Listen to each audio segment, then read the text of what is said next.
Iran की राजधानी Tehran में सैकड़ों लोग एक मस्जिद में पिछले एक महीने से दुआ मांग रहे हैं, सिर्फ एक चीज के लिए, पानी। पानी की इतनी किल्लत है कि ईरान के राष्ट्रपति ने ये तक कह दिया कि शायद लोगों को राजधानी छोड़कर कहीं और जाना पड़े। हफ्ते बीत रहे हैं लेकिन बारिश का नामो निशान तक नहीं है। क्यों ईरान में इस तरह के हालात हैं? बारिश के अलावा क्या ये हालात ईरान सरकार की ही देन है? यही सब जानेंगे आज की इस वीडियो में। हेलो, मैं रिया हूँ और आप खबरगांव देख रहे हैं। पहले ईरान के अब के हालातों के बारे में बताते हैं। ये लगातार छठा साल है जब ईरान में भयानक सूखा चल रहा है। पिछले 2 साल के ईरान के रिकॉर्ड में ये सबसे सूखे रहे साल है और इस बार अक्टूबर नवंबर में पूरे देश में नामात्र बारिश हुई है। गर्मी भी जानलेवा रही। कई शहरों में तापमान 50 से 52 डिग्री सेल्सियस तक पहुंच गया है और देश के 19 बड़े बांधों में 5% से भी कम पानी बचा है, यानी लगभग खाली हो चुके हैं। तेहरान को पानी देने वाले 5 मुख्य बांधों में एवरेज सिर्फ 10% पानी रह गया है और तेहरान के पास जो कान नदी बहती थी वो भी पूरी तरह से सूख गई है। ईरान के दूसरे बड़े शहर के डैम्स में सिर्फ 2 से 3% पानी बचा है और ईरान को अब वाटर बैंकरप्ट कहा जा रहा है। ऊपर की नदियां, झीलें सूख गई हैं। अब लोग जमीन के नीचे का पानी इतनी तेजी से निकाल रहे हैं कि वो भी खत्म होने की कगार पर है। कई इलाकों में जमीन धंस रही है क्योंकि नीचे सब खाली हो गया है। पर क्या पानी की ये दिक्कत ईरान के लिए नहीं है? नहीं। 2500 साल पहले भी ईरान के राजा दारा ने पत्थर पर लिखवाया था कि ए खुदा, मेरे देश को दुश्मन, भूख और झूठ से बचाना।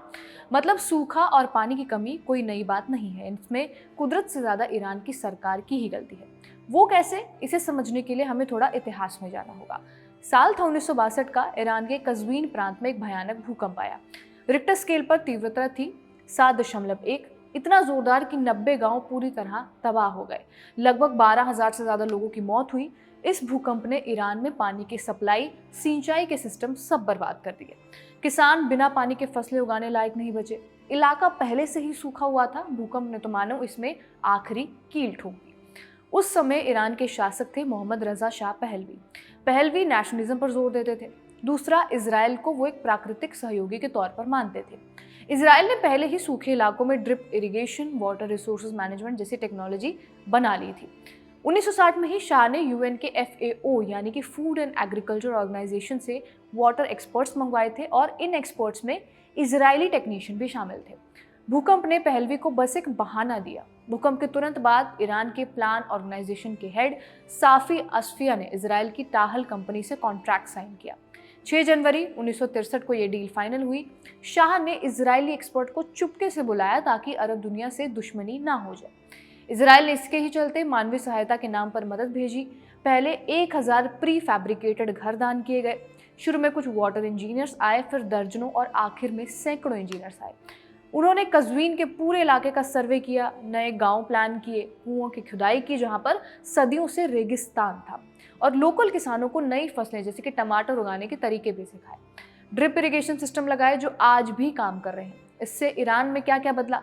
ईरान में कुएं खुदे, पाइपलाइंस बिछाई गई, लीकेज रोकने के लिए शहरों की प्लम्बिंग अपग्रेड की गई, ईरानी इंजीनियर्स को ट्रेन भी किया गया।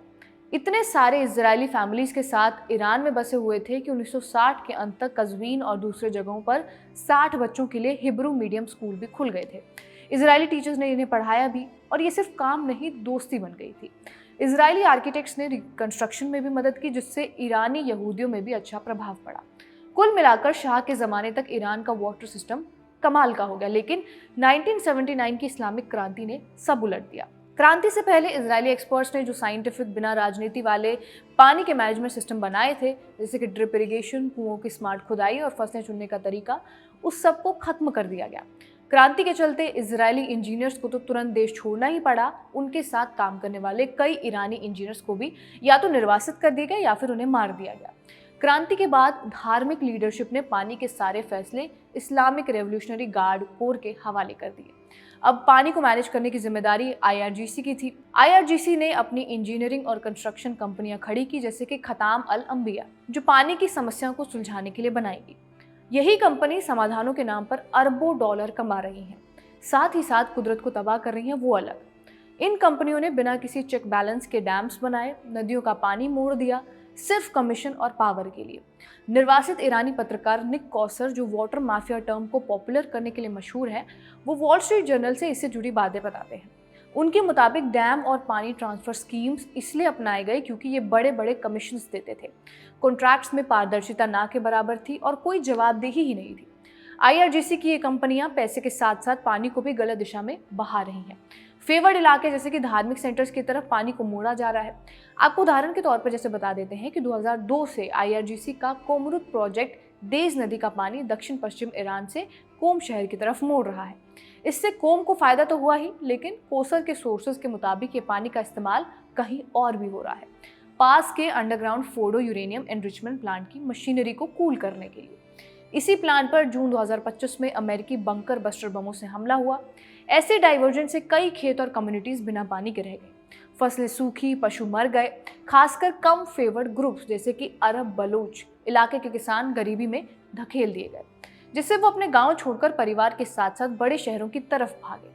इससे तेहरान और दूसरे शहरों के आसपास झुग्गी झोपड़ियां बननी शुरू हुई। क्रांति के बाद से ईरान के 69,000 में से 31,000 गांव खाली हो चुके हैं और पानी की कमी इसमें बड़ा फैक्टर है।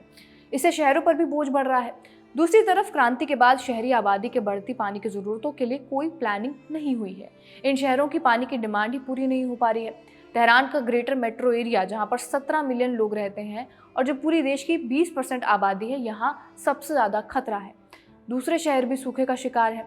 जैसे इराक के साथ शेयर की गई नदियों का पानी कम होता जा रहा है, जो भविष्य में झगड़े भी पैदा कर सकती है।